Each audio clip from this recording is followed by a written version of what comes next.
ஒரு மத்தியதர வர்க்கம், எல்லா குடும்பம் மகிழ்ச்சியான இருக்கக்கூடிய குடும்பம். அதுபோல் ஆப்போசிட் சைடு எப்போதும் எம்ஜிஆர் காலத்து இந்த காலம் வரலையும் ஒரு அழகான நார்த் இந்தியாவிலேருந்து ஏழைப்பாளையம் இங்கே வந்து இங்கே தொழில் பண்ணி என்ன தொழில் பண்ணுவாங்கன்னு தெரியும். தொழில் என்றால் வட்டி அது மாதிரி பண்ணி ஒரு மிகப்பெரிய பணக்காரர் இருக்கிறார்கள். அவருடைய அந்த பெண்ணை இவர்கள் விரும்பி காதலிக்கிறார். இருவருமே ஒரு இன்னும் சொல்ல போனால் பெண்ணும் கொஞ்சம் கூடுதலாகவே விரும்பி காதலிக்கிறார். இதில் என்னங்க வித்தியாசம் இருக்குது? இதை ஒரு படமாக எடுத்திருக்காங்க அப்படின்னு நினச்சிடக்கூடாது. அதுக்கப்புறம் தான் ட்விஸ்டாக இருந்தது. இவர்கள் இருவரும் ஓப்பனிங்கில், படத்தோட ஓப்பனிங்கில் ஒரு பெண்ணும் ஆணும் ஒரு ஓடி விடுகிறார்கள். அவர்கள் தொடர்பாக காவல்துறையில் கம்ப்ளைண்ட் பண்ணுறாங்க.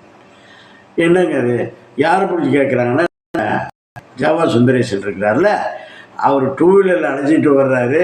அது சிசிடிவி கேமரா பார்த்தா நீ தான் ஏன் பிடிச்சிட்டு